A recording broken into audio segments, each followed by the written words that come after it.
Yep, and Okay. you should be good. Okay, cool. Thank you. Yeah. That was in the way. Oh. Ew, All right. So, but again, so it's just immediate pattern recognition that this is fixed drug. But sometimes you need a reaction pattern. So maybe with time you'll look at this and immediately say what it is, but sometimes you don't have that ability or things are challenging. So, I would argue that this is raised, so it's papulo, it's scaly, so it's squamous. So it's epidermal papulosquamous. Differential, maybe then you pick up on the fact that there's an annular nature with central clearing and you put this in tinea. Can anyone tell me what this is immediately? Probably not, and that's just the point is this is not something you can just look at and be like, well, this is what it is. But reaction pattern wise, you see that there's dermal expansion, there's no epidermal change, so it's dermal. Dermal, it could be an inflammatory condition, it could be neoplastic with central phage, probably not depositional. So you're dermal inflammatory or dermal neoplastic, and this is IgG4 related disease. And again, no one's going to look at this and be like, that's IgG4 related disease. But the point is, there's no epidermal change, so some substance is occupying the dermis here. And that's where I think reaction pattern really matters.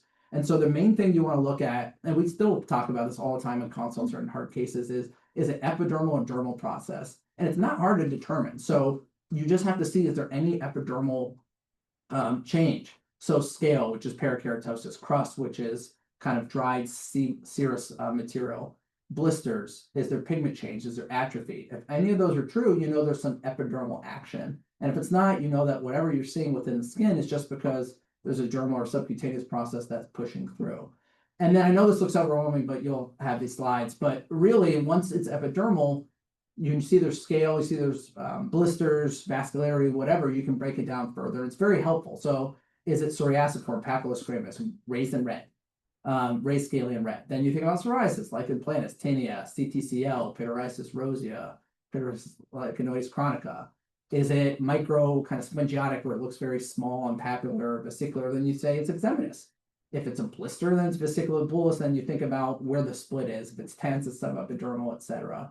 If it's red or pink, you think about if you can blanch it out, it being an erythema. If you can't blanch it out, the blood is interstitially located. It's already bled out of the blood vessel. You think about PPD, pigmented purpuric dermatosis or vasculitis. And then if it's pigmented, is it hypopigmented? You think about these things. If it's depigmented, you think about those.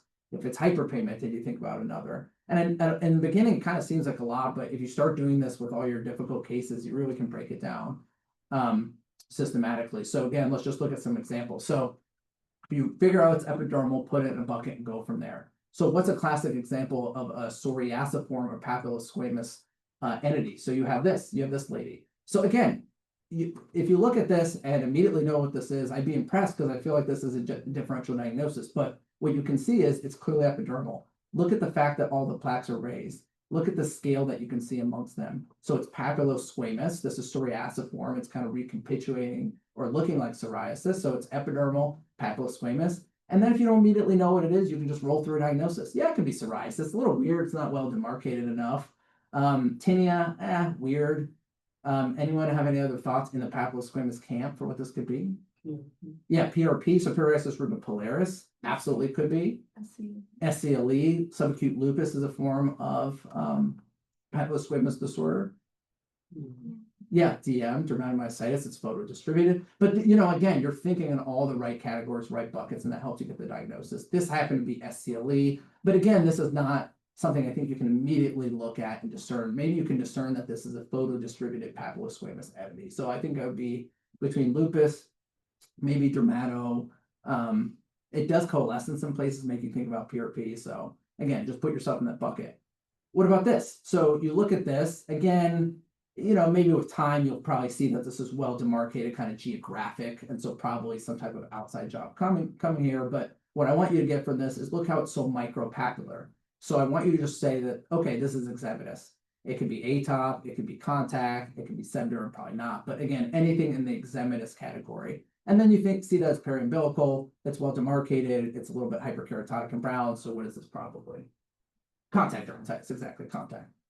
What about vesicular bullous? So this is another one of my patients. Can't remember if we saw him in the hospital, but immediately you can see this vesicular bullous, right? You see these blisters, they're tense, they're sitting on a background of urticarial to eczematous papules and plaques. So no one can say what this is. There's just no way, but you can put it into a camp. It's blistering, so it's epidermal. it's vesicular-bullous, and then where would you further subcategorize this? Why don't we just start going around the room so we can be more systematic? Justine. Like, are these flaccid bullae tense? Tense, so where do you think the action is? Is it? Subepidermal. Yeah, so subepidermal. And then you see that it's subepidermal blister sitting on a very inflammatory base, so what would be your differential? BP, Yep. linear. Yep. Yeah. Yep. Anything else? A few other things. No, it's hard. Jesse? I agree. Bullous pemphigoid, absolutely, and that's what this actually was. Linear IgA bullous dermatosis is another inflammatory subepidermal blistering disease. I feel like if they were like smaller vesicles, you could think about zoster. Yeah, zoster. You can think about infectious. You can also think about like bullous lupus would be subepidermal inflammatory, epidermolysis bullosa acquisita. But yeah, no possible. Yeah, exactly. But just kind of in the autoimmune blistering camp. But I think it's important to think about it like that because then you never overlook something. Because, I think we all look at this and we're going to be like BP. And that's what it was. It was BP. But I've been tricked several times where it's LABD or bullous lupus or something else. And recognizing it's subepidermal inflammatory, it can't be that much. It's just everything that we just stated, basically. Bullous arthropods sometimes can do it too. All right, what about vascular erythema? What I mean by that is when you see this, you kind of get these ill-defined, kind of dermally based edematous plaques here. And if you push on it, the redness goes away and you let go, it comes back, which means that the blood vessels, the blood cells are still within the blood vessel. So Jesse, what would you think about for this? Yeah, I guess so. Dermal process. I would be worried about like urticaria. Yeah. Urticarial vasculitis, depending if it's sticking around for a while. Exactly. So this is in your erythemas. And so there's not that many erythemas. So you think about like urticaria multiforme, some of the gyrate erythemas can look like this, sometimes timid lupus, unlikely, but this was urticaria. Now contrast that with this, which is a purpura. So you can see that here, there's been so much inflammation to the blood vessels, they've leaked out, and so you get this kind of reddish brown, ruddy appearance on the leg here. And if you push on it, nothing's going to happen because it's just sitting there in the skin. So Manisha would be your differential for this purpura. Like a vasculitis, like a vasculopathy. I actually thought about like the purpura annular suspension.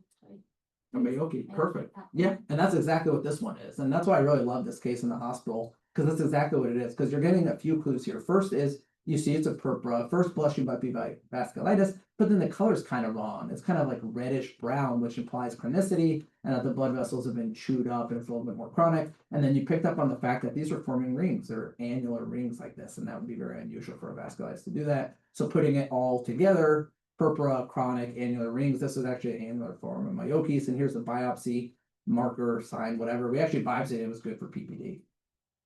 And then pigment abnormality. So here is an example of another epidermal change because the epidermis is lacking pigment in this area. It's a little bit harder one day, but It was with you when we did the telederma consult. Oh, love it. Okay. So, yeah, and it looked like you had a history of maybe some joint injections. Exactly. Oh, okay. Exactly. And so this is, and you'll see this all the time, and it's so satisfying because people oh shoot, sorry, what I do, are amazed when you can predict that they had like a shot here. But this is basically what happens is melanin suppression because the patient had, I don't know, carpal tunnel or some type of joint issue and injections right here at the joint space. It suppresses it and you get this little linear dispersion of the steroids that causes hypopigmentation. But again, if you haven't seen a lot of that, you can at least put it in a bucket. The pigment's screwed up, so it's an epidermal process. You don't have to start going down crazy like dermal based anything because there's no substance to it. It's just a flat epidermal change. And this comes up a lot. Now, if it's dermal, it's a completely different beast. Then you start asking yourself, there's no epidermal change. It's got to be because it's inflammation, it's neoplasm, it's a gathering of cells, or it's stuff that's depositing. And then you can break it down further. And again, this looks like a lot, and we don't have to go through everything. And it seems a little ridiculous in the beginning, but it really is true that you can break down where something is going to be in terms of cell lines based on their colors. So like when we see reddish brown, you think about granulomatous like sarcoid. When they're really brightly juicy red, we think about neutrophilic like sweets. Even when you look at a neoplasm, if it looks like hyperkeratotic and heaped up, you can think about it being keratinocytic like squame, or if it's violaceous and plum shaping like lymphoma. And then depositional often has a very unique look to it. If it's, kind of just spreading the epidermis up above it and you palpate it, it's very firm. We think about like calcium or bone. So just some examples here. So this is a dermal inflammatory process. Bianca. Again, it would be amazed if anyone can look at this and say what this is, because it's differential diagnosis, but the key here is there's no epidermal change, there's no scale, there's no pigment, there's no blistering, so then it's dermal. And then you can tell this is probably dermal inflammatory rather than neoplastic because it's kind of spread out. What would be your differential for this? Like DLE. Mhm. Um, So lupus, connective tissue disease. sorry. Good. Uh, DLE would usually have more scale, but you know, a form of lupus that could. humid lupus? Yeah, exactly. Tumor. That's actually what this is. Tumor lupus. And you know, like, and I didn't have that in my differential. What else would be in your differential pre-biopsy? It looks a little bit like interface to me too. Mhm. It's like a purplish. Right here. color. Exactly. Exactly. So like a an planets. Yeah. I like it. Good. You know, like in Plato, sometimes you'll see more of that scale of Wicked Yeah. Scree, which you're not seeing. Anything else? I feel like I'm missing something.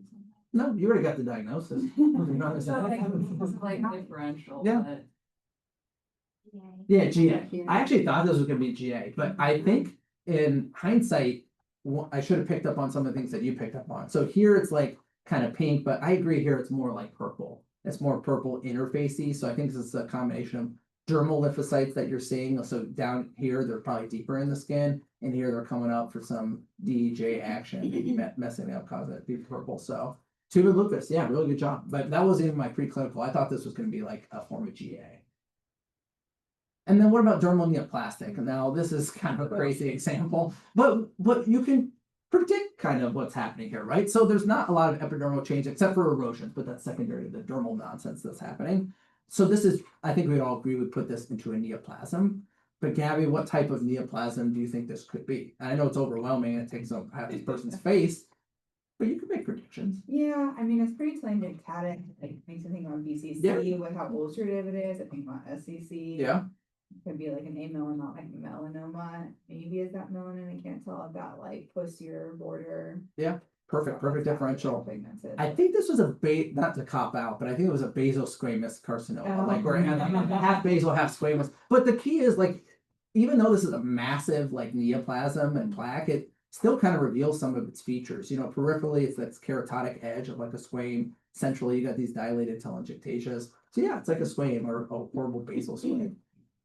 And then depositional, what do we mean by depositional? So I thought this was an interesting case I saw here.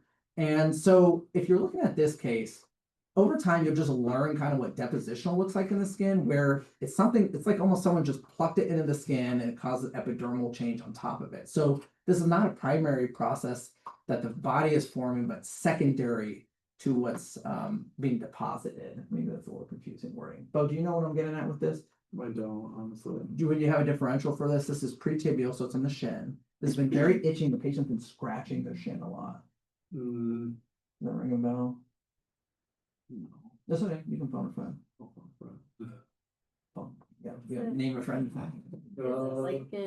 Yeah, like an amyloidosis. And I always like this one because it's really interesting, but people have like this dysesthesia where they get a lot of itching. What they're having is they're scratching and they're physically just tearing the amyloid. They're just scratching and tearing the keratin, and amyloid gets deposited within the epidermis.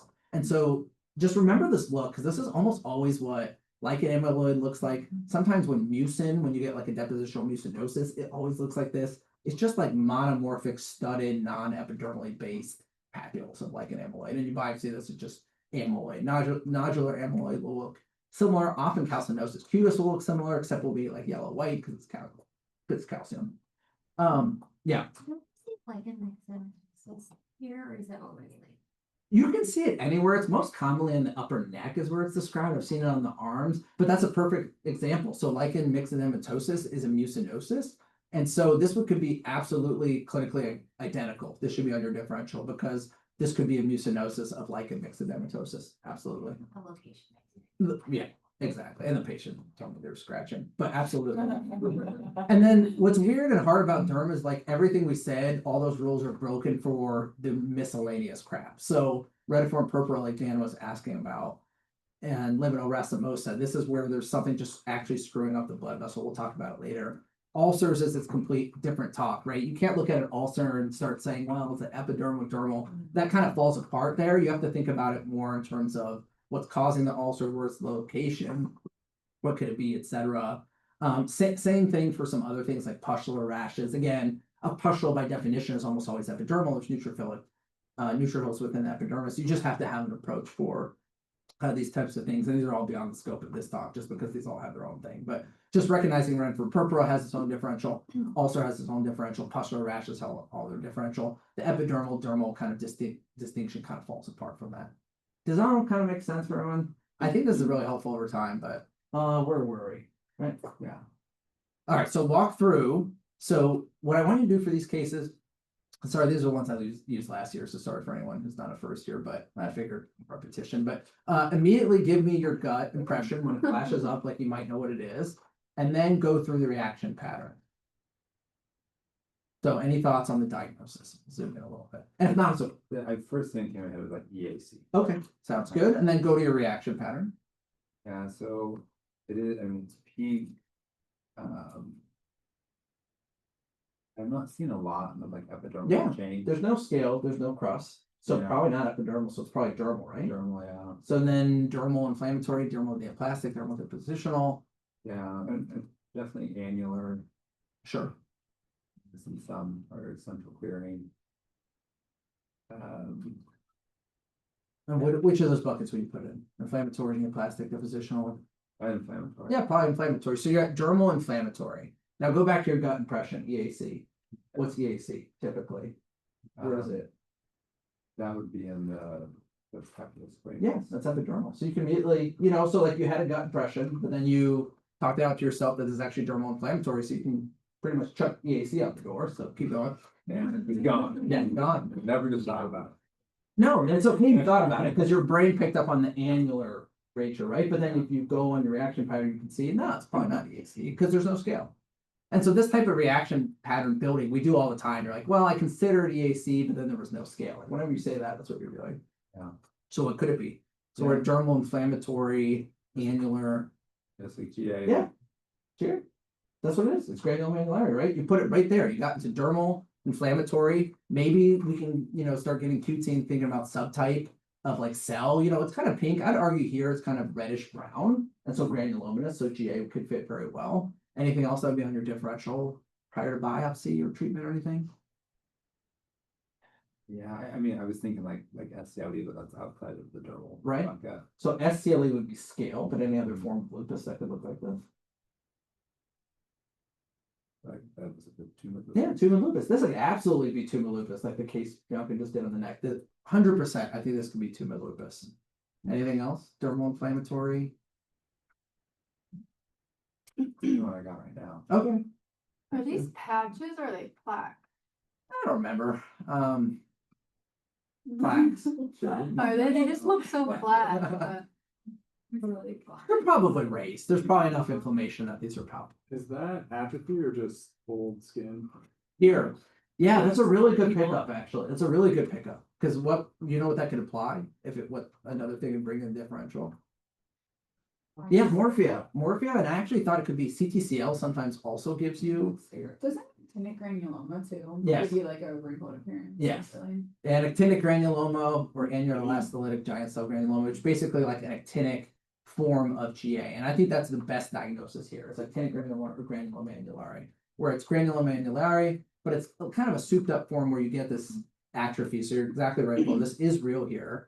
Before pre-biopsy, I was thinking it was going to be GA, and I had high concern for morphia because of this wrinkling, but it was GA. It was like slight up for GA.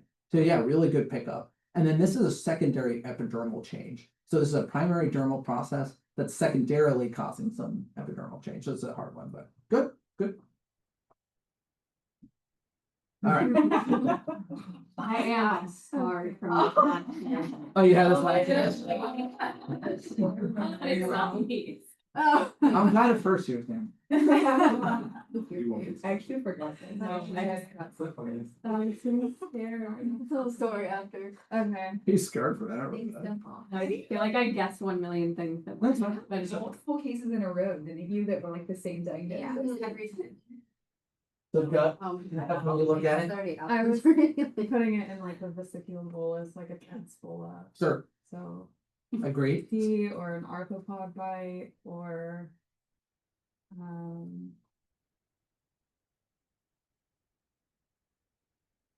So definitely epidermal, because there's blistering, vesiculobullous. So you throw out bullous pemphigoid, which is autoimmune blistering. Maybe it's kind of like a big lesion for that. They can be big It's like like that, but usually they're a little Trauma or smaller. burn. Right, like- exactly. Maybe local thermal injury. Absolutely. If you burn, you can have that. You throw out arthropod assault. Definitely arthropod can look like that. Sometimes you see an underlying erythematous rim, but definitely arthropod. I think it's a really big differential. Where do you think the split is on this?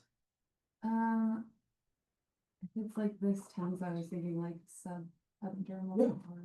And so everything you've been stating so far has matched really nicely. So bullous pemphigoid, bullous arthropod, thermal injury, those are all going to be subepidermal. Any other subepidermal blistering conditions that could look like this single tense blister that we hadn't thought of? I'm sure there is. Fair enough. Your differential is very good. I think you could think about coma bulle. Was this a hospitalized patient who was passed out, like prone? What else could someone think of? Yeah, bullosis diabeticorum. That's a really good thought too. Also subepidermal. It's often very non-inflammatory looking. That's a really good thought. Typically found pre-tibial, like a little bit lower, but I think it's a very, very good thought. From the other ones we were saying, like the bullous lupus or Mhm. the IgA. Right, and then everything else is fair game. Like LABD, EBA, bullous lupus. Usually there's going to be more inflammatory base, but Ashley, do you remember what this means? This is a bug bite. Yeah, this is bullous arthropod. Bullous arthropod. So really good differential. So like you just want to look at it and make sure what you're thinking of. Wow. I'm sure. Remember. You were talking about last year. Like on path. Oh. That's true. You always get the lead shape on path. You always get the little arthropod right. Yeah, you always do on path. Yeah, you just had Right here, and then we can go around. You want to go? Sure. Ignore the markings. There's probably a way to clear that, isn't it? But show hiding. Oh, there we go.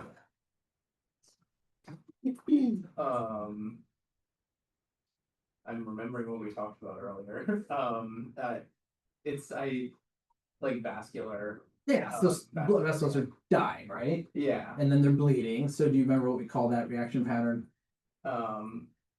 Like retiform purple? Yeah, exactly. So it's kind of net-like, and we kind of explain how we're hallucinating the net, but you can see it. And then there's purpura, which means bleeding. And then we don't really talk about it because this is his own complete beast in terms of what's happening. But there was a review from like a couple of years ago in the JAD, and it was really, really good because it talked about like how retiform purpura, if you have blood vessel, it's really easy to think about it. You don't have to memorize. It's either something externally is hurting the blood vessel or something internally is hurting the blood vessel. And so do you know any causes that could externally be affecting the blood vessel that could cause this?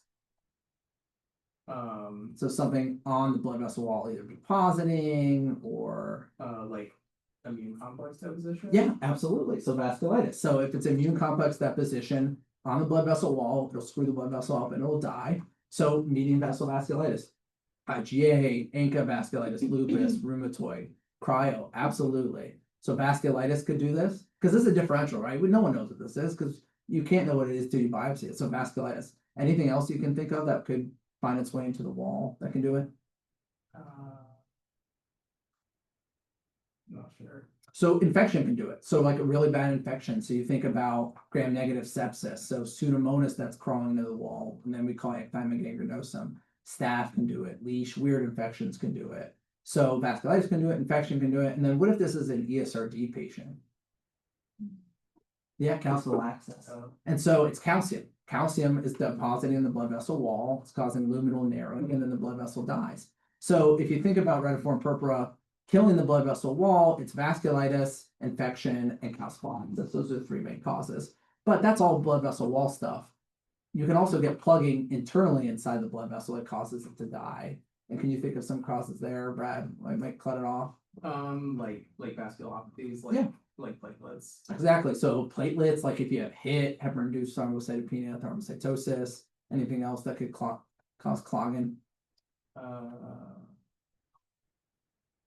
I'm not sure. I'm thinking like other coagulopathies. Yeah, any coagulopathy. So yeah, any hypercoagulable, like a thrombotic issue, like protein C or S deficiency, prothrombin gene mutation, etc. So it's thrombotic diseases that cause it to clog within, and then embolic. Did this patient had, probably not here, because embolic is usually gonna be distal blood vessels, but did they have like a recent catheterization heart cath? So blood vessel wall issues and then thromboembolic inside. And once you think about it like that, reticular purpura becomes not difficult anymore. And then you just walk through like what their comorbidities are, you biopsy them, you look at their labs, and you go from there. This happened to be calciphylaxis, a clue being it's on a very fatty, adipose-rich laden area of the skin. But I think everything else you stated, like vasculitis, infection, thromboembolic, is a completely fair game. So good, that's a hard one. Morbid. Yeah. Question kind of related. Do we know why Kelsey prefers more of the fatty areas? Ooh, it's a good question. Does it like have to do with saponification of like the fat nearby or? No. Trying to think about it. It could be the vascularity, maybe? I don't know. No, I don't know. Does anyone know? It's a good question. I haven't thought of it before. Let's think about it, because uremic forms affect the fat. So patients who have ESRD, like patients who have ESRD get the fatty predilection. So like their abdomen, pannus, etc. Whereas non-uremic calciphylaxis is usually knee down. So it probably has something to do with uremic predisposition Be to like fat. binding with the fat. So that would be by theory. I don't know though. I'm just thinking out. Something like metabolite or toxin based, like from them having ESRD, leads to some type of deposition or predilection of fat. But someone could look that up. That's a very good question. What is it? It's basically just what the AI on Google said. Fatty tissue, like lower blood flow to other areas, further compromised by calcification. I don't know if it's anything great. I haven't really looked at it yet, but maybe That would- lower that would blood be- flow. in That would be those areas. I another don't theory. know. So some people, now it's coming back to me a little bit. Some people talk about like a flow theory to calciphylaxis. In places where you have natural stasis or low flow, calcium doesn't get washed out of the blood vessels as much. It sits there and can deposit. It's kind of a, Like, how would it explain your remix? yeah, it's kind of a bullshitty theory. It's probably in real life multifactorial. Because I like the uremia theory plus maybe the flow theory. So yeah, good question.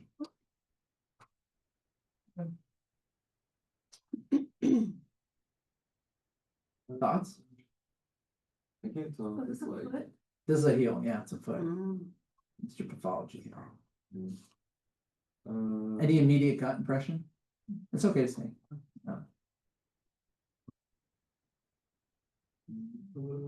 Oh, that's fine. Reaction. And then so put it somewhere. Epidermal action? The bare one. No, no, exactly. So dermal, is this very inflammatory? No. Nah. Neoplastic?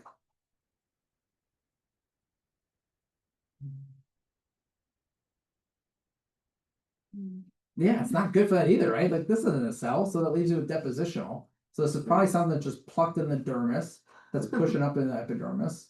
So what is it? Like calcium? Yeah, exactly. So this is calcinosis cutis or heel stick calcinosis. This little baby, where they get like their sugar taken and they get this dystrophic calcinosis cutis. And I thought this was a really cool one because you can really walk through and eliminate things like no epidermal change. And then when you're in dermal, like there's nothing like red, there's no colors to say inflammatory, there's no expansion to say neoplastic. So then you're left with depositional. And then you see that it's kind of chalk white. And then from there it's bone or calcium. Maybe some other things. Colloid, milium, some other things like that. Maybe milia can sometimes look like that, but really it's probably calcium. So calcinosis cutis. Good. Sorry, this is a slightly harder one. Okay. First reaction. Mm-hmm. Seeing some like hypopigmentation. Actually, maybe some hyper. Excellent. So you're seeing hyperpigmentation. Hyperpigmentation. I don't know what my gut thought is, but Okay. I think I want to go through it like step by Yeah, step. But- exactly. So no gut yet, which is fine Yeah. because that comes with time, but then Yeah. go through it step by step. I think it's probably epidermal, at least some component. because of Agreed. The hyperpigmentation. Exactly. I don't see any like secondary skin changes that I can appreciate. I think everything seems pretty flat. Yep. I agree. I guess like when your pityriasis like versicolor. So Yeah, very good thought. Teeny versicolor, pityriasis versicolor. So you're at we don't know exactly know what it is, but it's epidermal and it's hyperpigmented. And then sometimes when you get there, you try to see, is there any other features of the Kodachrome that you can appreciate? Is the pigment kind of randomly distributed, or is it distributed in an array? Any type of area that you can see? Could be just like dermatomal. Not by dermatomal. Dermatomal is gonna kind of favor an area.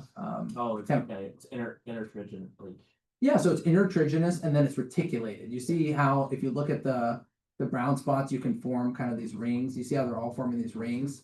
And then back to your question, Bo. So reticulated, you can also describe this as retiform. It's literally the exact same. It means net-like. It's forming these little arrays of rings.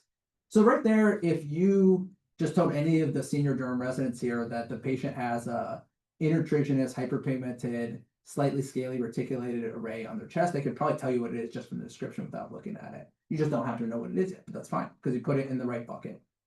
So somehow, yeah, carp. And so it's carp. And so it's confluent and reticulated papillomatosis. But what you see histologically is really not much. You usually just see some acanthosis here and like a little papillomatosis. There's really not a whole lot happening in the dermis. There's really not much happening. And then you'll sometimes see a little bit of parakeratosis, which will give you that scale. And so you got it completely right. Hyperpigmentation, reticulated, epidermal change, carp. Good. Cool. All right. Okay. I feel like the cutaneous orange first. Yeah, perfect. Exactly. It's a cutaneous. Next class. I was like, that's like. That's quite a horn. Finger. That's Like, right. it doesn't mean an actual horn, like not as it's a horn. So cutaneous horn, perfect. But it looks pigmented. I think, you know, exophytic, Yep, agreed. I think epidermal. Yeah, agreed. I would agree with that. So what's your differential for this, or just in general for a cutaneous horn? Like neoplastic. Yeah, for sure. And so neoplastic, benign, malignant, both. Both. Exactly. So what would be some things that could be? SCC. Yep, squame. Yeah. Yep, K, which is type of squame. Anything else? SCC. Melanoma. Melanoma, maybe. Cutaneous horn, a little unusual presentation for it, but maybe. BCC. BCC, kind of weird too, but possible. What's the most common type cause of cutaneous horn? Do you know? I do not. Ashley? Help her out. Like an SK. Yeah, it's an SK. It's an SK. Like SKs. Remember SKs where they just have like there's just blocks of acanthosis. They'll often induce overlying hyperkeratosis. So usually, I'm of the opinion I think every cutaneous horn should be taken off just because there is a real risk of squame. But if you take these off, it almost always comes back as SK, VK, like all this like BS. Sometimes AK, all the Ks. But it can definitely be squame. So I do think you have to take this off. I don't even remember what this was anymore. I feel like it was a squame, but the point is it's cutaneous horn. All these diagnoses here are epidermally based. So good. All right. We've come back around the room. Ready? Do you remember what this is? Or? No. Okay, good. I don't, actually. Unfortunately, I don't. No, it's Any gut impressions? This is the buttocks. I don't know. Like,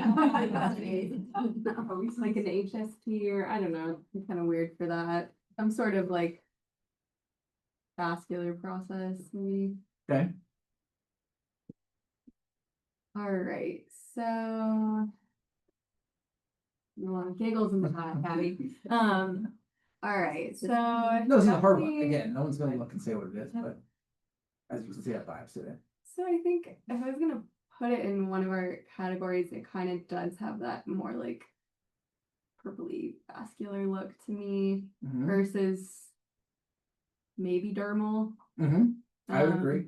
Not seeing a whole lot on the epidermis, except maybe some like fine scale, but we're also on the butt, so. Right. So it's hard to say what's what. So mostly you see kind of this brown to purple, so dermal, but then you're getting hints of scale here. So maybe some dermal, some epidermal, and things can exist in both camps.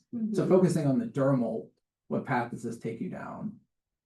So dermal, inflammatory, Yeah. neoplastic depositional. it looks pretty inflammatory. Yeah, very inflammatory. I mean, given the color, we're in like dermal inflammatory, could think more about like probably being more like lymphoma versus like Mhm.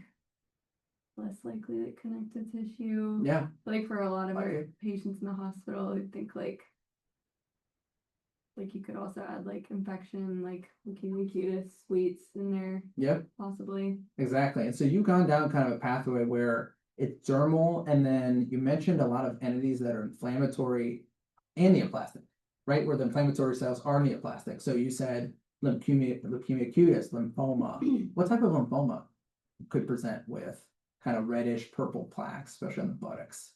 So this is it. MF. Yeah, MF. And this is actually what this is. This cutaneous T-cell lymphoma. I see this guy. He's actually completely clear now.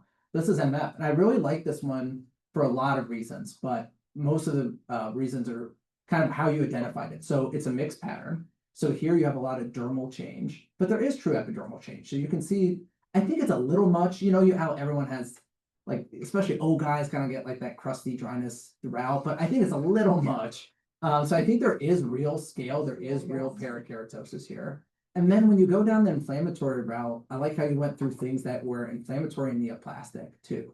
Because you can kind of get a sense here, it's very inflammatory, but it's very broad. This is not like a lupus type picture that's well demarcated or a GA or anything like that. So it's an inflammatory cell that's gone rogue. And I think you can really with time start seeing these types of processes, especially in the hospital, when we see like leukemia cutis that really often looks like this. And this ended up being CTCL. In hindsight, I kind of wish I biopsied a little bit more meatily here where the meat was, but this was enough to get it. But yeah, CTCL, it's a good one. All right, it's me. So I feel like I'm seeing a lot of epidermal changes. Yeah, for sure. Kind of that, what do they call it, like the honey, like the crusting. So that makes me think a little bit of things like P. foliaceus, psoriasis, I guess like a really bad impetigo. Yep. On top of a secondary, or I mean like a primary papulous squame like psoriasis. Love it. Very good The- differential. The things on the top of my differential. Excellent. Let's look down here. Kind of like central, like kind of somewhat seborrheic distribution. So I guess you think about like Grover's for Sterier's disease Perfect. too. Perfect. This is Derm's. I think everything you stated though is 100% valid. Especially P. foliaceus with this cornflake scale. Any blistering disease that's superficial. So bullous impetigo, absolutely. Anything subcorneal when it kind of crusts over is going to leave you this kind of cornflake scale here. And I thought this was kind of neat because you see all this, you identified it, your differential is very good, including pustular psoriasis. And what I think is nice is down here, it kind of gives itself away a little bit because it's the seborrheic distribution and it's keratotic and follicularly based. So you have like the subcorneal process with this cornflake scale, and then it's seborrheic and follicularly based and putting those together in Sterier's. So excellent. Okay. And then this is pustular, which we didn't really discuss, but it's its own kind of differential. We can talk about it with this case. I don't know if I have a first gut instinct, That's okay. but looks like pretty superficial, monomorphic, Yes. tiny pustules. Beautiful. I think maybe like subcorneal. I agree. Completely agree.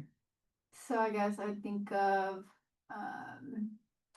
AJEP, pustular psoriasis, I guess on the face. They also kind of look like milia. You can consider that, like if they were firm, like really yeah. bad. But... So you mentioned AJEP, pustular psoriasis. Those are both inflammatory pustular disorders. Any other categories that could give you pustules that are not inflammatory, non-inflammatory? Like depositional?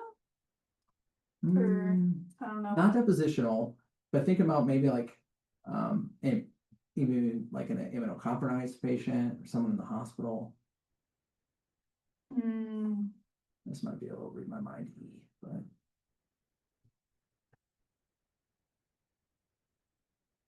let me just check it out. Sure. So like infectious category. So whenever you're approaching a pustular rash, in my mind, especially in the hospital, you should always first break it down to infectious and then non-infectious. And I think you've done a really good job in this camp. HIP, I think, is a really, really good thought. You know, there's this form of HIP on the face called ALEP, acute localized ependymosis pustulosis, where people can develop these subcorneal pustules on the face. I think it's absolutely valid. You also mentioned pustular psoriasis, which is completely valid. Milia, maybe there's miliaria pustulosa, you know, maybe, but it's not like a very heat included area. So let's go away from that and go down to infection. Then under infection, yeah, pittosporum, absolutely, right? So you think about P. Folliculitis pittosporum, just horrible yeast in a hospitalized patient. Sorry, I'm writing. What about other organisms? So pittosporum is a yeast, but what else gives you infectious pustules? Bacteria. Yeah, bacteria. So staph, Staph. strep. What else? Strep. Yes, strep.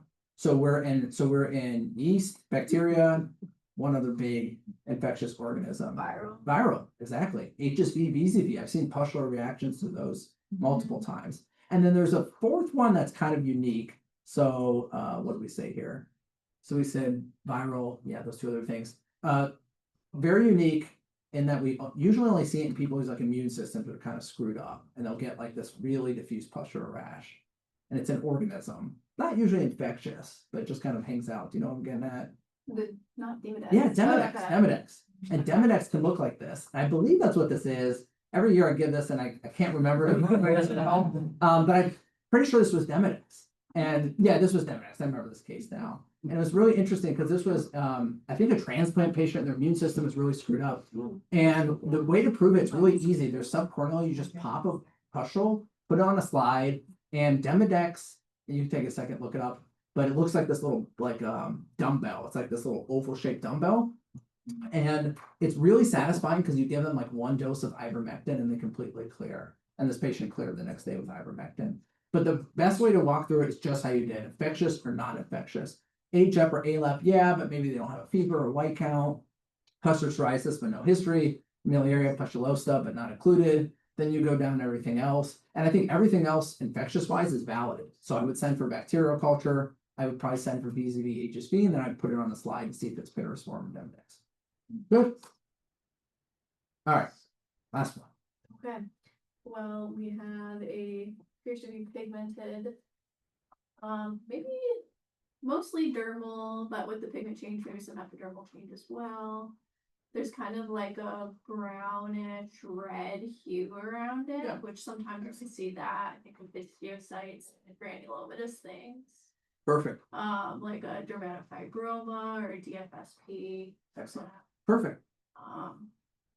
Excellent. Yeah. I think you would put it in there. I think you got it perfect. I mean, this one was really big, so I thought it was interesting. This was dermatofibroma, but I thought your approach was excellent. So not a lot of epidermal change. The pigment you're seeing here is probably from the histiocytes in the dermis, which can sometimes look very brown to blackish. And then you're seeing this rim of red. So it's reddish brown to black tells you it's histocytic. So it's dermal inflammatory histocytic. Singular lesions, probably firm, so dermatofibroma. DFSP, absolutely consideration. There's some other like weird variants like fibrous histiocytoma, et cetera, et cetera. They're all basically collections of histiocytes. You know, some other things to think about that aren't super relevant here, I think, like in a kid, if you put it on the face, you can think about like NXG, et cetera. But excellent. Did you biopsy them? Yeah. I excised it, yeah, because this was actually, the scale's a little hard here, but I think this was over a centimeter by a centimeter. It was very painful for the patient, so I excised it. And it was just a DF. Sometimes you'll get like cellular DF or aneurysmal DF and like weird subtypes of DF that come back. This one was just a DF. Cool. Okay. Haven't seen pustules as much like on the slide. Do you just like poke it and wipe it on like, Yep. the contents Yep. of the slide? Exactly. You don't need KOH. You don't need anything. You just go look at it on the slide. And then if it's Demodex, like teeming Demodex, like there's no mistaking it. Oh, sorry. Sorry. This one was just still downloading. No,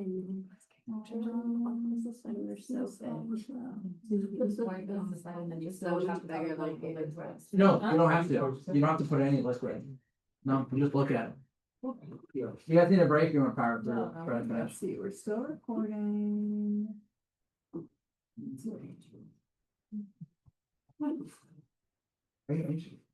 About getting them wrong, you know? Oh. That's the whole point.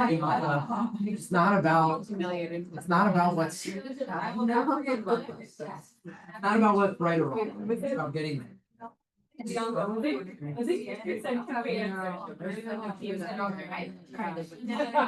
Or you said we're just gonna do it in birth control, we all have them.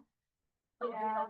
They're in your outlet. All right, so let's put all that knowledge to the test. Thanks especially to the seniors for bearing with stuff you've seen. No one has seen these. They're all brand new Kodachromes. So I want you to go through and then I don't remember how many I have. Do I say how many I have? 20. Okay. So what we're gonna do is just flip through the cases. So I want you to number 1 through 20, and then for each one do A and B, and then have A be your gut diagnosis. When it flashes up, this is what it is. Because in real life, when you're busy and you're in a patient room, it's like you're kind of put on the spot. Like they're like, what it is, well, what is it? And sometimes you can buy time, but you're not going to say, well, this is dermal inflammatory.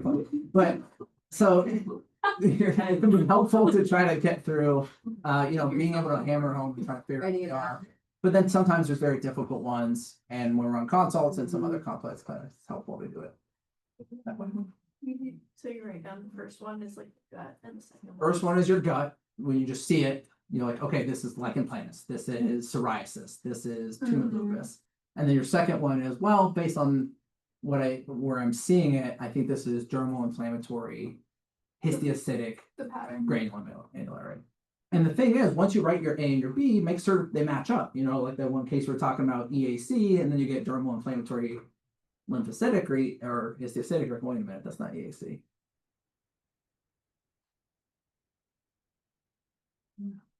And these are all cases that have rolled through clinic for the last year.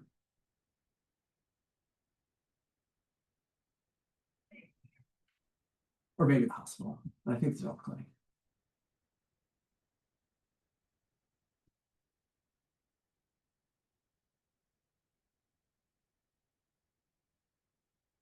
And so some people might know them from different clinics. I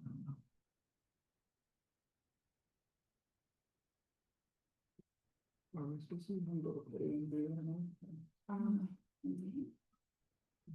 know. Try. We're gonna come back to them, but we can't spend too long on each one, or we're not gonna have time to roll through them.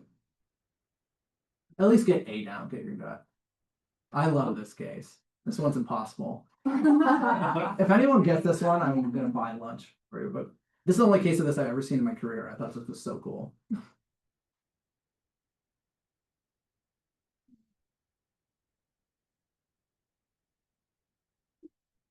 Just saw him a few months ago, actually. I was hyped.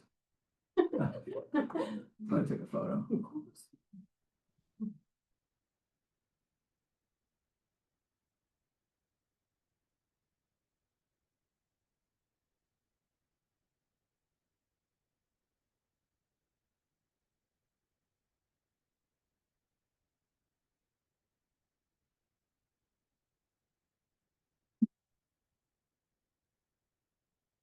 And so we'll try to go through them with like their action pattern. You'll see for some of these that kind of like break down a little bit, but we'll try our best.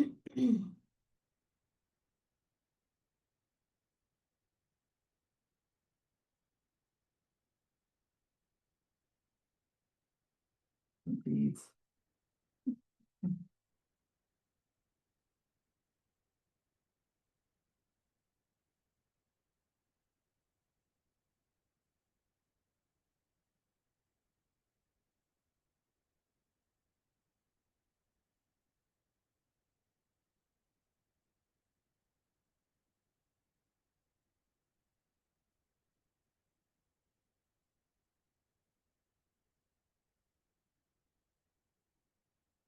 Is this 9, by the way? Yes.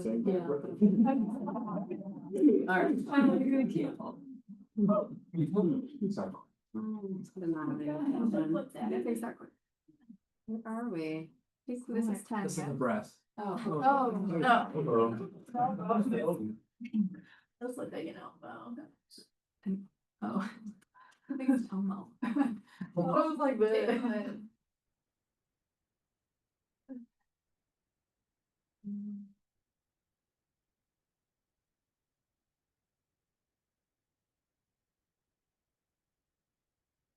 And these are not easy ones. They're supposed to stimulate a little discomfort. It's good. Each one has some good learning from it though. Sorry.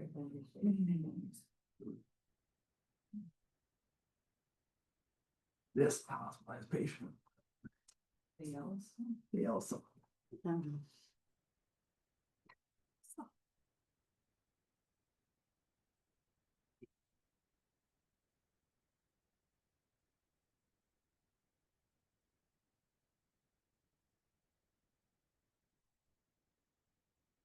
I don't know. It's-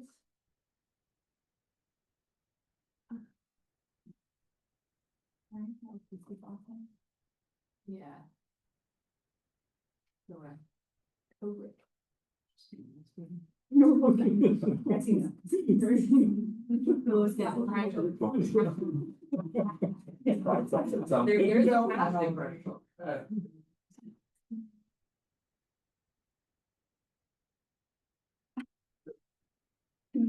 You clearly are on the body. It's wrong.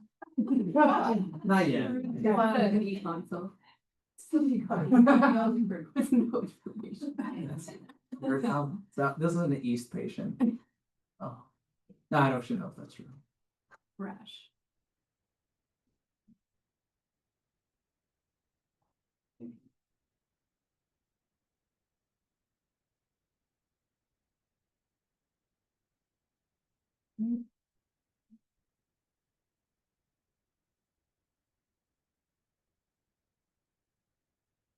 Did you take that picture? It looks like a stock image. All these are mine, so if I didn't take it, it would be from like an e-consult. Often people, like patients will send them in.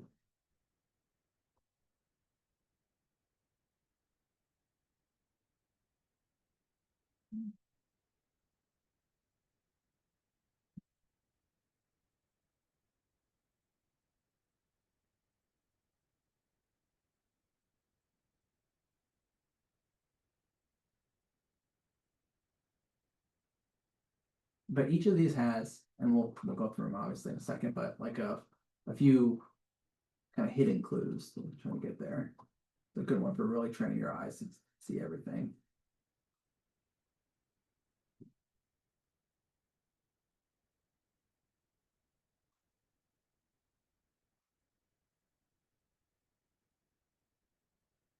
Was it someone who biopsied this tongue with me? Who was that? No? Okay. Graduated. No, it's within the last year. No, okay. The tongue. Changed his mind different. Wait, what else? I was like, There's teeth. I was a little. What's teeth? I didn't see it. You liked them? I was like. We were on the dog. Oh, Lord. All right. So many of those.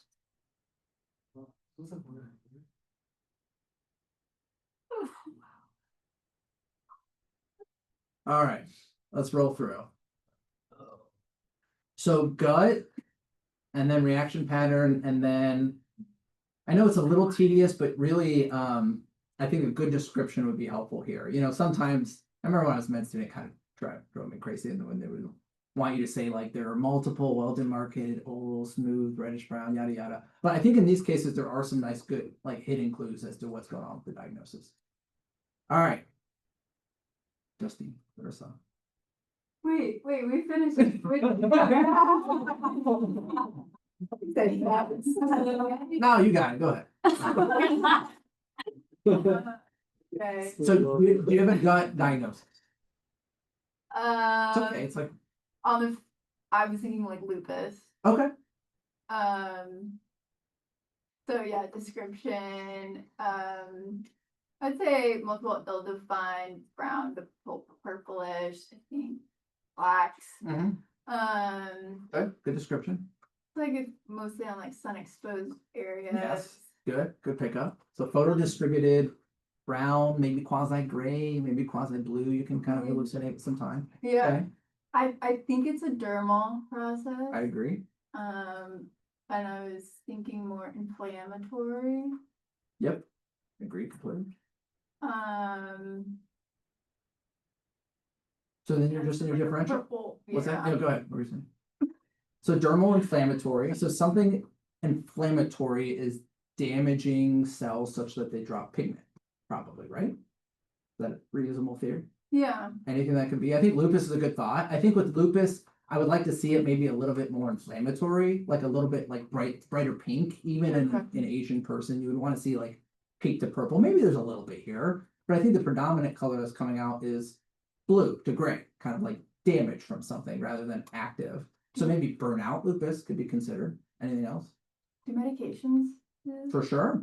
What medicines could do that? Can you get this type of color if you like overuse hydroquinone? Yep, hydroquinone. So you could, if you had high percentage or long duration of hydroquinone, you could get exogenous ochronosis. Absolutely, that's something I was considering. Okay. So yep, topical hydroquinone. Any systemic or internal medicines?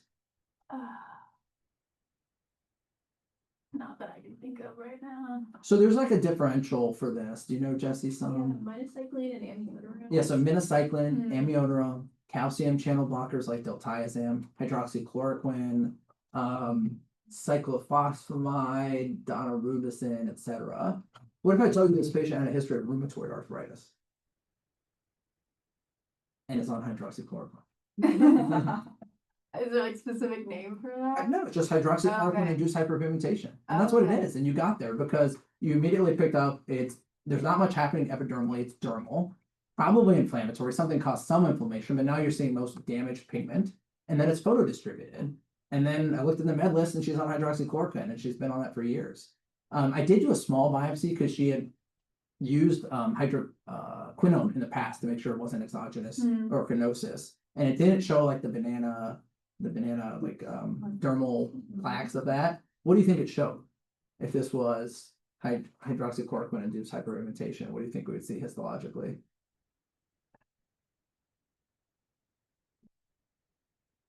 Some sort of, pigment. Yeah, just firmness. pigment incontinence. So basically the keratinocytes just get tired or stimulated from the meds and they just drop their pigment. So you just feed pigment, macrophages come in, eat them up, become melanophages, and so you just see a bunch of pigment. That's all we saw. So it showed pigment incontinence compatible with drug-induced hyperpigmentation. Good, perfect. That's a hard case. For blue-gray discoloration, Yes. so we talked about all the drugs. You also mentioned the like the burnt out like lupus or something Yes. like that? You've seen do this For over sure. as well? Yeah. Okay. Like I also considered lichen planus pigmentosus I considered for this patient because it's like photo distributed, maybe there's some interface and then became, which I think you can't exclude. I don't think, but I like the hydroxychloroquine one better, but I don't know. Yeah. Jesse. This is a hard one, but this patient was in my clinic like 2 months ago. Good. Whoa, okay. So I did not have a super good gut Yeah, feeling. So hard. kind of going through, it looks like it is primarily dermal. It's kind of smooth, papule, skin colored throughout the face, maybe favoring like nasolabial folds and nose, eyebrows, maybe a little more seborrheic. I was thinking either depositional or neoplastic, Agree. like cylindromas or like angiofibromas potentially versus like deposition of amyloid or like sarcosis granulomatous wise. Good differential. I would probably biopsy. Sure, fair enough. Okay. I think it's a really good differential, right? No epidermal change, so it's dermal something. Is it neoplasm, something that's proliferating? Is it something that's deposited like amyloid or whatever? I agree with you. It's probably neoplastic. There's just so many of them, so monomorphic, so all over the place. And then in terms of what neoplasm is creating this, we don't know, but could it be a hair follicle recapitulating itself? Could it be a sweat gland? Could it be a sebaceous gland, etc.? This one I thought it was pretty cool because it's like all the stuff you learn in like for boards and you're like, I'm never gonna see this until you actually see it and it actually matters. Okay, so we do a biopsy of one of these and it comes back as a trichodiscoma. Yep. So what do you want to do? This is what happened. Would get on up to date real quick. Okay, fair enough. Does anyone know what this could be? You guys remember the bumpy face differential? Yeah, this is Burhan-Dubé. So fibrofolliculomas. What did you just say? Burhan-Dubé. So it's like a genetic syndrome, mutation in, I don't remember anymore. folliculin, what? I think it's folliculin. Yeah, folliculin, and you get in the skin these fibrofolliculomas, acrocordons, and trichodiscomas, which are all the same thing, just cut at different Isn't it levels. renal cancer? yeah, and so you have to worry about renal cell carcinoma. And so what would you send this patient for? How would you work this patient up? I'm sure they get serial imaging. Would they get a CAT scan or like a renal ultrasound maybe? Usually start with the CT, Yeah. CT, and then probably genetics for genetic counseling. Yeah, good. This is for Hard Bay. It just came in clinic. That's crazy. Wow. Wow. Up in the Like new face. patient. Yeah. And he was like confirmed with genetic testing. Yeah, I sent him later Wow. to genetics. Once I got that as a. But I had like the whole differential, right? Well, are these tricholomomas of Cowden? You know, like are these what's the one for? What am I missing? Yeah, angiofibroma of tuberous sclerosis, but he had like no seizures. So yeah, good. Dr. Corman, sorry if I missed it, you said, do you have like a mnemonic for your bumpy face differential? No, there was one. I don't remember what it was, but what is the mnemonic for it? I've never seen one. I just walked through like what it could be from an annexal strand. Okay. So like if it's a hair follicle, you think about trichomoma for Cowden, Yeah. trichodiscoma / fibrofolliculoma for Burke-Hogg-Dubé. And if it's a sweat gland, you think about like cylindromas for Brooks Spiegler. Yeah. If it's I already forgot it again, but the tuberous sclerosis, angiofibroma, if it's a blood vessel fibrous one, you think about tuberous sclerosis. There used to be a bumpy face differential that was floating around, but I didn't find it very good, so. Oh yeah, what was it? Someone just said it, something ABC. Merely ABC. Yeah, merely ABC, yeah, I don't remember. Okay. Okay, annular erythematous plaques, I see some scaling on some of them more apparent than others. Differential for it, I thought about tinea faciea, Sure. I thought about SCLE. Before I saw the scaling, I thought some could be GA, Yep. especially that nose over there. Yep, Um, I like it. These are all the thoughts I had, but it's like, it's Yeah. tough, cause like. A patient comes in and you're like having these like in front of the patient and you're cycling through, well, what makes sense, doesn't make sense. And yet, I like it, everything you listed is my differential. Anything that could give you a clue into these or to any other differentials? What about some, Is that the prolac? yeah, maybe here, what about these lesions? It's like a little different, right? A little different. I mean, there's like the bottom, I also thought some looked dusty, so I need like a history of like when they came up. I don't, maybe that's not. No, what no, you're no. doing. No, I think it's a good You're thought. like, But so like here, you know, you take like a lesion like this, a lesion like this, ignore everything else. You can think about some other things. Yeah, it's kind of annular or nummular. And then what about here? Do you see this kind of like, yeah, like a collarette? Can you see that? It's kind of tough, but it's kind of a shiny collarette of scale. And then once you start looking at these other ones, you're like, wait a minute, they all have it. And so they have this kind of like peripheral collarette of scale there. You see that now? Ish. No. So you can think about that, but what else could a collarette of scale indicate? What caused the scale? What was here before? That maybe, and then left it behind. When was there in the car? Pop, possibly pop. Blister? Yeah. This is hard, that's why I put, What's bullous fixed drug? That's what I was thinking with Dusky. close, not bullous fixed drug, but what else could it be? Bullous and impetigo. Just bullous and impetigo. And so I thought this was a crazy case, because I went through literally everything you went through, like in order. I'm like, what the hell is this? So for my first thought was tinea faciei, but then she like adamantly denied exposure to animals. And then in person, and then even here, when you look at it more, convince yourself, you can see these peripheral collarettes of scale. And then down here, these are more like traditional honey-colored crusted plaques of impetigo. I feel like you could argue. So this was bullous impetigo. Who did I see this with? This is before you guys' time too? Okay, never mind. This was bullous impetigo. We actually I did a small biopsy here on the neck because it was so atypical and it grew out staph or scrap. I don't remember, one of those organisms, and she did well with oral antibiotics. So this is a hard one, but Did you she walk. have lupus, this patient? There was someone on consults who. No, this was an ambulatory patient. No, this is an outpatient. This is ambulatory in resident clinic with Wow. someone. Always. Yeah, always. Yeah, it's a classic breast clinic. But I think this is a really good one because you put yourself in the epidermal camp and then you see these collarettes of scale and then you realize something probably has ruptured to form it. And then you go down here and your eyes dance on the hair, which are good for impetigo. Good. That's a really hard one, obviously. Oh, damn. That's To the central palm crease, there's just this like a red, linear patch. Love this. Love You know what this is, right? Does anyone know what this is? Just a cutaneous larva migrant. This is the first. Oh, that's a That's really good accurate. thought. Yeah, That's a really good Yeah, thought. that's what I- There's like almond hookworm. I don't know, nothing like. No, I like that. That's a really good thought. Something that has spread like in a linear line way. photo, I guess maybe. Yeah, so it's Like- forming a line, right? So Yeah. you're going through like cutaneous larva migrant, something Yeah. physically migrating, photo, something touching it. What about the color of this though? What color do you see? Yeah, it's kind of Red. So what do you think this is if you biopsy this? What do you think it Is shows? it purple? Yeah, it's just purpura. So this is just blood. And so then this just gets down to an absurdly rare diagnosis.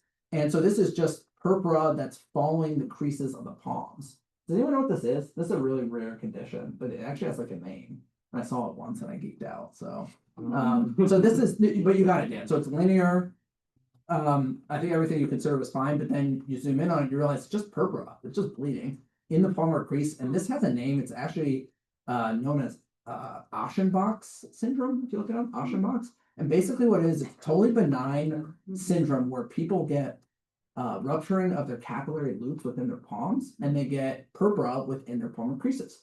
And I thought it was really cool because this patient had like $1 million workup for hematologic like insanity. And I saw this, I'm like, I remember this is maybe a thing, and popped out of the room to see a patient. Look it up real quick, and then saw that like this is totally Aschenbach's, and so I got a photo. I didn't biopsy or anything, but what happens with this will kind of come and go. It's like they'll rupture, their body will resolve to purpura, and then it will come back. And then I came back and I listened to the history that came and went, and especially was more prominent with like Valsalva, like when the patient was like gardening or lifting anything, that they would see it. So Aschenbach syndrome. That's absurdly hard, but the key is getting, like, if you see this in person, you see the purpura, you realize it's a thing. I was like, this is a thing. I don't know what it is. And so I was like looking up like linear purpura palms and found. So that's the key, I think. And for hard cases, and I feel like, and for being a good dermatologist, is recognizing like this is something and then just figuring out what that is. Those are two very hard cases, but yeah.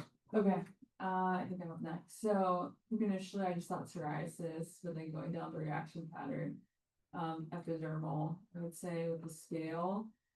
So other thoughts could be like tinea corporis. So your epidermal pap squame. Totally agree. Right? It's raised, it's scaly. It's pink. Pap squame. So psoriasis, tinea corporis. Could be a large herald pass where they kind of normal on the arm. Right. Weird location, but possibility. Okay, so it's one of the two. You feel like it's one of the two? T corp or psoriasis? Yeah, it's not. Yes. Okay. I'm just trying to be simple today. No, it's okay. Well, they're treated vastly differently. So why do you want to treat this patient? You really do. So if it had like one singular, I'd probably like scrape it in clinic and start with fungals and then. Fair enough. Fair enough. Now, say we didn't have access to KOH. This is prison clinic, clinic Latino, or whatever. Which one would you favor? Are there any diagnostic clues that could give you any hint as into which one this is? I agree, it's one of the two. Is there anything that can? I'd probably favor tinea because of this peripheral scaling. Yeah, exactly. Look at the scale. Usually in something like psoriasis, the micacia scale is kind of distributed throughout. Here it's really dancing along the periphery. And I think you can convince yourself that there is a little bit of central clearing. Like it's going away here, it's going away here. So peripheral scale is kind of getting heaped up, central clearing. I think this is probably tinea. And then there's a specific form of tinea corporis where it kind of goes down in the hair follicles. Do you know what that form is? It's like a fungal folliculitis.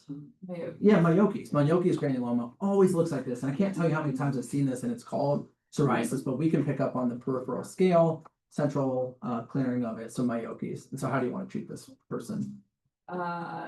Use systemic. Yeah, exactly. So topicals are going to penetrate the hair follicle. What systemic do you want to use? Use toothpick. Yeah, exactly. Terbinafine. Meioki's, which is form of T. It's usually T. rubrum. So terbinafine usually covers it for about a week, 250 for 2 to 3 weeks. Sorry, 2 to 3 weeks. Good job. Yeah. Okay. This is very zoomed in. Sorry, but I was gonna say, I don't have like a really long differential, but I think we're seeing. That's okay. Like a vascular papule Yes. surrounded by a purpuric inflammatory patch. Perfect. So what? Potentially plaque, or papule, depending on the size. I mean, I feel like this is just like, I thought it was like a teratoid hemangioma. Exactly, perfect. Okay. That's what it is. And then I think this is a good example of like, you look at it and you're like, it can only be one thing. There are those things in derm where it's just like, over time you've seen it and that's what it is, and that's exactly what this is. Targetoid hemosiderotic hemangioma or hobnail hemangioma. Basically, the idea with this is you have a central hemangioma here, and then the thought is it gets auto-traumatized, like somehow it gets traumatized by the patient. So usually what you're gonna see is you're gonna see the central hemangioma and then a peripheral purpuric rim. So it's like a bruise on top of hemangioma. Perfect. Hobnail hemangioma. Right. So what's pustular? Yep. My first thought was, I don't know. That's fine. So age of patient, general age. Yeah. Actually, first thought was like hand, foot, and mouth. Very good thought. So you're dealing with a kid, you're on their soul, and then you see pustules. So you think infectious. So you're at hand, foot, mouth. I think this is a very good consideration. There does seem to be some epidermal change, like I don't know if that's primary or secondary. What do you think? Uh, How can you tell? We always talk about this, but it's like, how can you tell if the scale is just hanging out or is I it don't part know of the process? Can you tell? Yeah. What do you think? Best way to tell if something is primary or secondary is, does the scale go along where the lesions are? So if you have like a pustule and there's scale right on top of it or around it, it's probably real and primary. Okay. If it's elsewhere, it's probably So secondary. this is probably secondary. Exactly. So it's probably secondary scale. So probably not that much epidermal. So probably back to pustular. And this is an infant. I think that's a really good thought. Anything else you can think of? This is hard because just haven't built that schema yet, but I mean, like infectious wise, like, is there like a pustular form of impetigo or yeah, like? absolutely. There is. Bullous impetigo can look like this for sure. Yeah, I'm not too sure what else. No, it's like- okay. That's a good differential that you already put out there. Let me phone a senior for this. Gabby. The one I thought of was like the acropustulosis. So acropustulosis in infancy mode, so it's a non-infectious inflammatory condition where usually infants will get these pustular eruptions here, and that's what this is. The key with that is beyond the pustules that you see, you also sometimes see these kind of dull red macules there that indicate that this is a chronic process. The main other thing that having a differential with this is scabies. They're really clinically and histologically indistinguishable. So usually you just pop a pustule, check it for scabies. If it's negative, you call it that. But I think everything you pointed out, especially bullous impetigo, are good considerations. So good. Question real quick. Yeah. Sorry, so when you're doing like sampling pustules, how much of the pustule do you want? Like how much exudate do you want on your slide? 'Cause I know like when we're doing scale, you Yeah. want like a nice little cloud. Just Are you doing like 10 of them? no, just pop one, squeeze it out. Yeah. Just one, Just okay. one, yeah. This infant's not gonna like that anyways, right? No. So I don't think you're gonna get to 10. No. You can get the one. Yeah, you're probably not even gonna get to 1. Yeah, so here we have like multiple bullet kind of coalescing together. Perfect, blisters. No, your bullet's better. That was my first one. All right, bullet blisters. Perfect, so epidermal vesicular bullets. Fair? Yeah. Okay, Yeah. differential. Exactly. Yeah, so 10 is probably like a sub-epidermal. I agree. So I'm sitting at first, so I'm thinking like a BP, arthropod, this could be like a contact, yeah, contact dermatitis, so like results in some bullae. Okay, I agree, possibility. So you're in epidermal, vesicular bullous, subepidermal, and then you're saying to yourself, well, how do I substratify it further? Do you think these are inflammatory or non-inflammatory blisters? Are they sitting on anything or just sitting on skin? Yeah, I don't think they're inflammatory. Yeah, there's nothing behind them, right? So it's Yeah. probably tosses out BP, bullous arthropod, contact, everything. So you're probably dealing with non-inflammatory subepidermal blisters. Anything could be in that game, differential wise. This is a hard one, but we see this not infrequently. especially in the hospital. Oh, like the coma bus. Yeah, coma bullae. These are coma bullae. I like this one for several reasons. One, when you get into subepidermal bullae that are non-inflammatory, there's not much. There's coma bullae, there's bullosus diabeticorum, like Kelsey pointed out. Some like in some other rare entities, like some types of frictional dermatoses and things like that. But really, it's one of those two things. And the clue with coma bullae, which we see a ton, is it always has this appearance of like a squeeze balloon. I don't know if you heard me say it before, but it always looks like this. Like, so when you see this a blister that instead of being nice and round, looks like someone grabbed it right here and just pushed on it and squeezed it, it's a coma bullae. Don't ask me why. It just always is that case. So when you see like these horizontally oriented subepidermal non-inflammatory blisters, it's a coma bullae. So yeah, good job, coma bullae, which is usually due to eccrine gland necrosis. So we commonly see it in people who are found down or passed out, etc. The eccrine gland's just necrosed, the skin dies, you get a blister. Good. You go. Going back to the pustular, do you consider that like its own category? Mm. Are you thinking like, do you go like epidermal or dermal? For what, pustular rash? Yeah, for Oh, pustular. no, totally on. Just Yeah. go to pustular. Okay. Yeah, I think it's just too much, personally. All right. Where do you normally find coma bullae?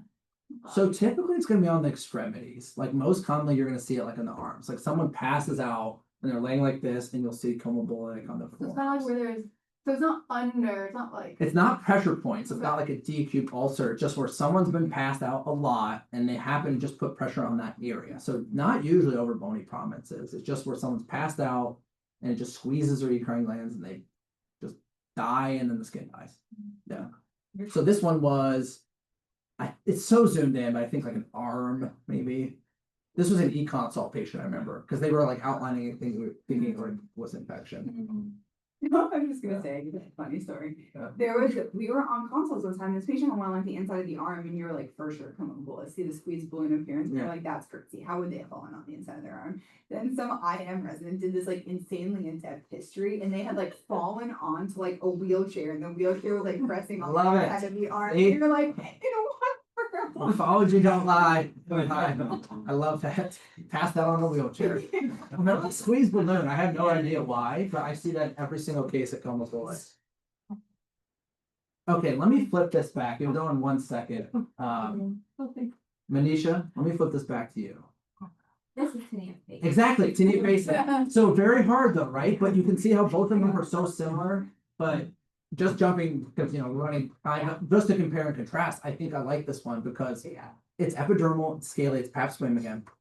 Here though, what's different is it doesn't have like that peripheral kind of blistered, like ruptured appearance, and it has nice central clearing here. So you can see it has kind of this advancing edge, leading scale, multifocal. And the other really cute thing is when you see tinea facie, it's really common to be on the chin and neck because that's where people like snuggle their animals. And this was actually a patient snuggling a guinea pig.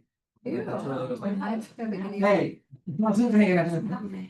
so this is pain. All right. Good. Okay. Sorry. Flipped you over another hard case. But. So looks like my first thought was that there was something like pustular or something that was leaving behind like the collarette and Excellent. the thing. So I was thinking like pustular psoriasis or it's my I think could HF happen here? It could, to be localized to the breast and the yeah. collarettes that big are unusual. It could. Maybe like frictional or like where if it's like to one location. Yep, absolutely frictional. That's about as far as I got. That's fine. That's perfect. So what you're picking up on is all these little oval collarettes, and that's what we were just getting at with the previous case that Manisha did. Something's leaving these collarettes, so I completely agree. But you can get some clue actually to what's leaving them here. So what are you seeing here? Like a darker pink. Mm-hmm. So maybe if there was blood or if there was bleeding or possibly. And then, but there's so many of them, so hematoma in that many locations, they're kind of follicular based, papules, nodules, and they go away and leave collarettes of scale. This is a harder one, but you're right there. You're describing what it is. Like a folliculated? Yeah, exactly. Yeah, furunculosis, folliculitis, HS. I called it HS, but it's all three. And really commonly on the breast, there's a form of HS that will look exactly like this. It's always follicularly based. It gives you these kind of papular nodules. And the key with the chronicity and the furunculosis / folliculitis is that it leaves all these little collarettes of scale. Yeah, you're right there. Yeah. Like this entire corner, I thought this was HSV. Oh, Me too, HSV? but Dan, Yeah. Interesting. too. I Yeah, thought it's it's like like eczema, like Eczema, yeah. Dan, I also wrote that down. Entire corner, that's the sweet. Yeah. Whispers happen. No, I could see that because they're monomorphic and Like some of them punched look quasi erosion. punched out. Yeah, they were punched out erosion. That's HS.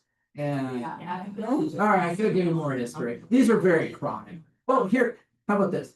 What would go against that though are these collarettes of scale because that suggests chronicity, right? So, no, I think it's a good thought. That's a really good thought. Yeah, yeah. All right, flip back over. This is a hard one, but you got it. So describing it, it looks like, oh, I'm seeing like, this, like blisters. They are. Boy, okay.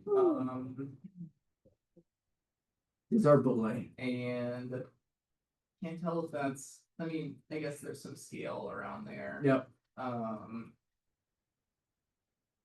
Like blisters on the back of the hands, like porphyria cutaneous carta. Beautiful, good thought. So you immediately went to epidermal vesicular bullous. PCT is subepidermal. Okay. PCT, I think, is a good thought. PCT is usually non-inflammatory. These blisters, are they occurring on a normal skin background or inflammatory background? It's a little hard to tell, but I think maybe more inflammatory. Exactly. Some erythema. Exactly. So PCT, I think, is a really good thought, but usually you don't see that much background inflammation. So epidermal, vesicular bullous, subepidermal, inflammatory. What else could it be? I guess like BP. Yep, BP again. Like linear IgA. Yep. Everything we talked about, hammering it home. Anything that could be unique though, I like that you talked about dorsal hand, like regional dermatosis. So you throw out PCT because it's dorsal hand. Why is someone developing a subepidermal blistering disease that's inflammatory just on the dorsal hand? Is there anything unique to the hand? I mean, it's sun exposed. It's sun exposed. Okay, go further. So any photo exacerbated subepidermal inflammatory blistering disease? It's like bullous lupus. Yeah, bullous lupus. That's what this is. So good job. And that's why I love like walking through it like that because no one's gonna look at a hand and be like, that's bullous lupus. But then when you break it down and see, well, there's blisters. Okay, there's subepidermal. They're tense. Oh, look, the background's inflammatory. Why the hell are they just on the back of the hands? I've never seen that with BP. And then you look down here and you're like, well, they have like a slightly different looking plaque on the finger. Is this some weird photo distributed subepidermal blister disease? And this was bullous lupus. Good. So the like inner like, medial leg. Yes, this is a right medial So angle. it's a couple centimeter, really nicely punched out ulcer with like nice like fibrous Mhm. space and Good. so thinking about like G Mhm. or like venous ulcer, stasis ulcer. Excellent. Like so well done. So your differential is good. So you're in the ulcer category, which we didn't really go through today because of time, but it's its own kind of reaction pattern where you just walk through different things. So you threw out PG, which is inflammatory ulceration. You know, I think that's definitely a consideration. The border is pretty quiet. It's pretty non-inflammatory for PG, but chronically it can look like that. You threw out venous stasis ulcer, location is good, appearance is good. So you went vascular, inflammatory. Any other causes of ulcerations? Vector. Yeah, infectious, absolutely. Is this like some type of deep infectious etiology that's killing blood vessels and causing an overlying erosion / ulceration? Anything else? I guess like a pressure. ulcer. Yeah, absolutely. Ischemic. You know, weird here, put it on the heel, I buy it. Weird on the medial ankle, but ischemic for sure. Arterial as well. Yep, vascular, usually gonna be lateral, a little drier, but good. Keep going. I don't have anything else for you. Oh, there's always something else. So maybe I don't have. infectious, inflammatory, so pressure, so factitial, injecting. You know, we see this a lot on calls. So it's a shooter's patch where someone keeps open an ulcer that they can put drugs right into the vascular bed. So factitial. Neoplastic. So squame over time can look like this, just an erosive squame. drug induced, so any drugs that you know that can cause ulcerations? It's a little, this is kind of harder, but Alteration. Yeah. I should say medicine, sorry, not drugs. Both, I guess, but any medicines, you know? That's a hard one. Yeah, hydroxyurea. Phoscarnet can cause it, it's usually penile ulcerations. Drug wise, you think about fentanyl with tranq or xylazine necrosis, lamamisol, all sorts of things. This actually ended up being what did you just say? Hydroxyurea. It was a patient on hydroxyurea for a chronic leukemia.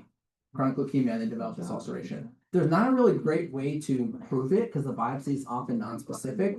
But if you see vasculopathy, it helps fit it pretty well. So again, you can't look at that and say that's drug-induced ulceration. The way you approached it was good. You went through and you walked through different things, gave them a little plus or minus based on morphology. So that's a hard one, but good.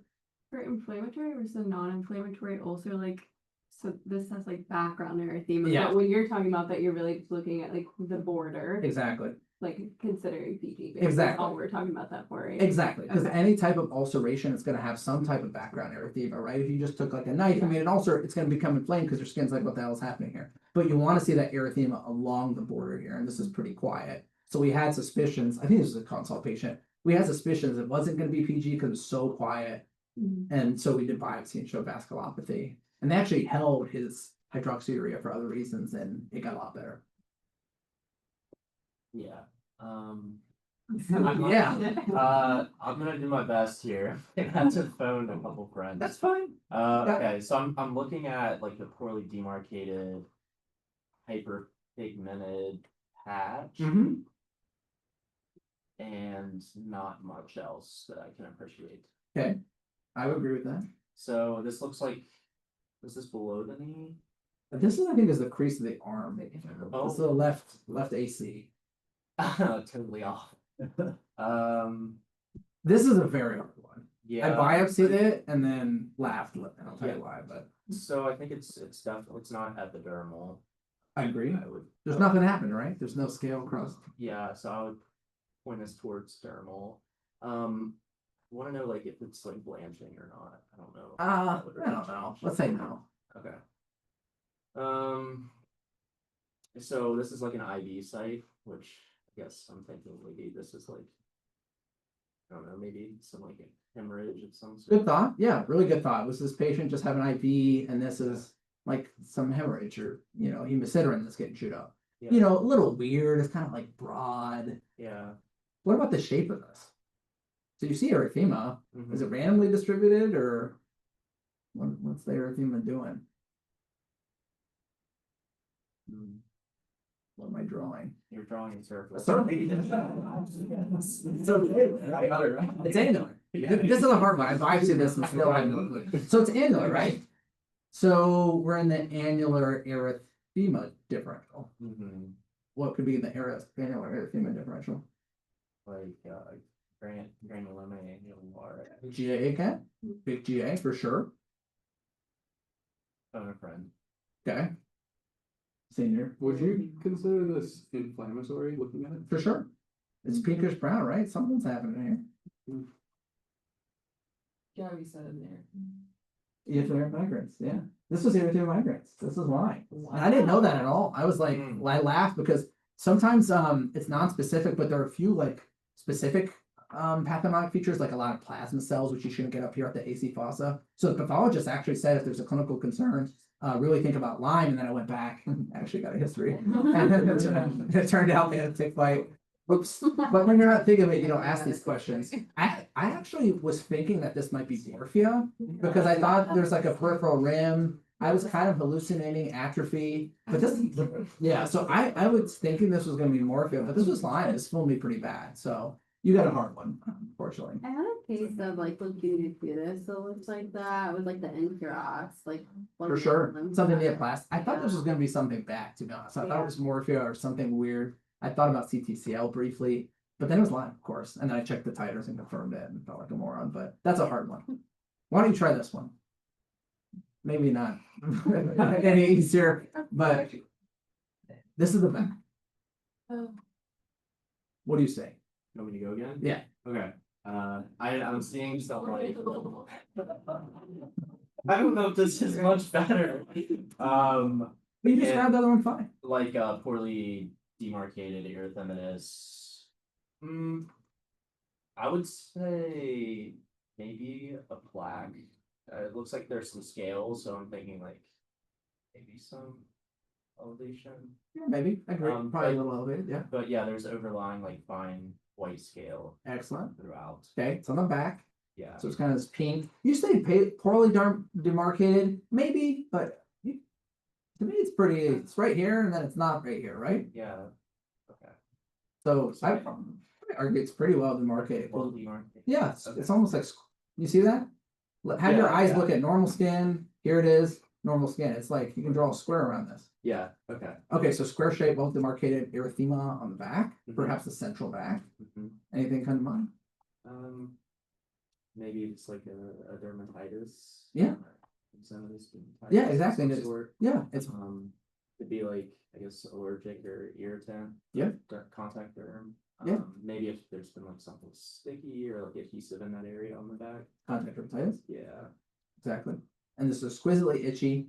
And so, yeah, you're right there. It's basically all the above. You know, when we see it on the back and it's itchy and it's paraspinal, we call it notalgia paresthetica, which is a form of dermatitis due to neuropathy, but it's all the same. What do you call it again? Sorry. Notalgia paresthetica. Okay. And basically what it is, it's usually mid back or paraspinal back. Nerves get pinched coming out of the spine and it causes dysesthesia, so it causes itching. The patient scratches there, it gives them an overlying dermatitis, which you picked up on. It gives them almost like lichen simplex chronicus changes.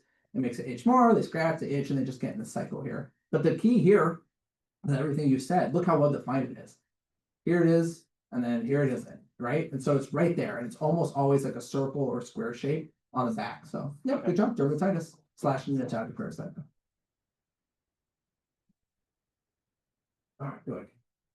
I feel like I'm seeing two different things. Yep. One of which looks like an erythematous papule, possibly with an overlying vesicle or central undulation. And then some depression and like exudate on the lateral nail. Perfect. Do you think these are separate to one another or related? It could be either, but. Fair. I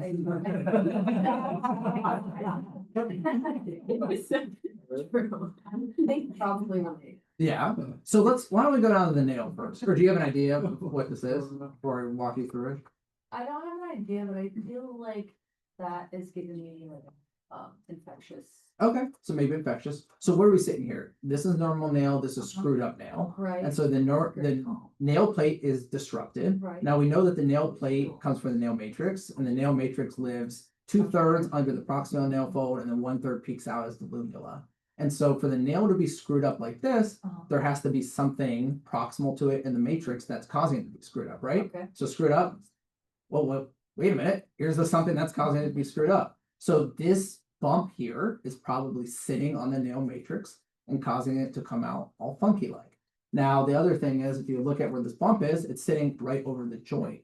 And so you'll just learn what this entity is over time, and you'll never forget it because it's what it always looks like. This is a digital mucus. So what happens is, due to osteoarthritis, wear and tear where the bones meet each other, the mucus sac kind of gets ripped. Mucin gets pushed up. It's a pseudocyst because there's no epithelial lining into the skin. It sits on the nail matrix. And so you see this kind of papulonodular, translucent, sometimes vesicular lesion, and then a screwed up nail can sit on the nail matrix. So what's cool about this is sometimes you'll see the lesion plus the nail. Sometimes you'll just see a groove in the lesion, groove in the nail without the lesion. And then sometimes you'll see the lesion and it hasn't had enough time to screw up the nail. But when you recognize the nail, lateral nail dystrophy, and or this translucent papule at the DIP, it's a digital mucus cyst always. Good. Okay, we're running out of time, so why don't we just run through these together? So here, I thought this was kind of cool. Well, Ashley, I was gonna say we're gonna run through it together, but this is so cool. Why don't you take us down? Well, the fact that you asked me is like, is this some other weird arthropod assault, but I don't know, some like a robust contact. Yeah, or- exactly. okay. What form of contact would you favor, especially on the dorsal hands? Kind of this, it's very vesicular, but look at the shape. The shape definitely gives you an Like outside. aerosolized or like, yeah, just some. Yep, exactly, right? So you see that this is contact, it's very inflammatory, there's these blisters, but look at these shapes, right? The body doesn't make these weird lines. And there's a line up here, a line up here, a line up here. So any robust form of contact dermatitis you can think about, especially on the dorsal hands where there's a lot of sun exposure. Something to- Phytophoto. Yeah, phytophoto. And this was a patient of mine who was messing around with some lines and such, so it's phytophoto. Oh, it comes out. All right, hospitalized patient, yeah, S-stripe, right? So really nice intertriginous rash. What I really like about S-stripe and why I included this is S-stripe, in my opinion, not my opinion, experience, it usually looks very purpuric like this. So you'll see it in the folds and it always has like this little purple, almost like vasculitic appearance to it. So this is S-stripe. This is the lower back. And so with that in mind, Kelsey, any thoughts on this? Well, that changes my mind. I thought I was looking at another armpit. All right, this is like the crease, the lower back. Is that hypopigmentation from steroids? Exactly. So another thing. So this is a guy who's been getting cortisone shots into his back. So it's the same case that Dan had on the arm. So you can see you've seen these multiple times on the hand. And then this is the lateral tongue. Dan. Pretty big. And then what are you seeing here? So here is. Oh, that's probably like you're biting your cheek. You can see it. So here's the pathology. And so you get kind of this exophytic, kind of heaped up nodule on the tongue. And so what would be the differential for this? Granular cell tumor, SCC, GCT, SCC, anything else? Chewing on their tongue, morsicatio, linguum can look like this. There's eosinophilic granuloma of the tongue, which is basically like a traumatic eosinophilic infiltrate of the tongue can look like this. This was square. All right, last one. I thought this was really cool, so I took a picture of it because this was neat. What you're seeing here, so it's axillary. Zooming in on the actual morphology here, epidermal, right? It's raised, it's red, it's scaly, and it's eczematous, like atop, contact, whatever, it's eczematous. But then we're like, okay, why is it in the axilla? And then look at the distribution of it in the axilla. So it goes around the periphery, but that actually spares the axillary fold. So this is probably contact dermatitis because it's dermatitis in a weird distribution. But what would you think the allergens or pathogens would be when it's peripherally like this, sparing the vault? It's a good point. It's a fair board's question. Clothing. Right? Yeah, clothing. It's usually clothing. So it's like formaldehyde releasers, it's clothing. So the key with this, when you see axillary ACD, which is super common, if it's in the vault here, it's usually fragrances and deodorants.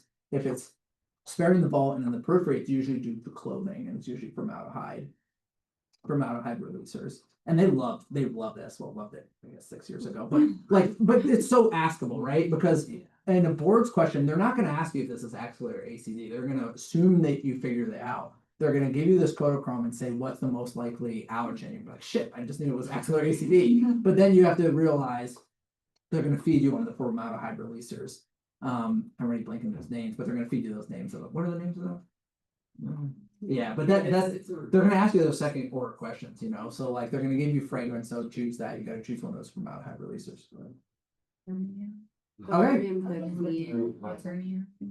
Yeah, quaternium. Yeah, quaternium 15. Yeah. What's that? I turn you. That's it. All right. Thanks, guys. Sorry, that was a lot of information. We'll stop the recording. I'll send it to you. I don't know what form that's gonna come out. Oh, but thanks. I'll find out. Thank you. Thanks, Dr. Carter. All right, guys. We are transitioning into PGY2 lecture land. Oh. Yeah, what's that? No,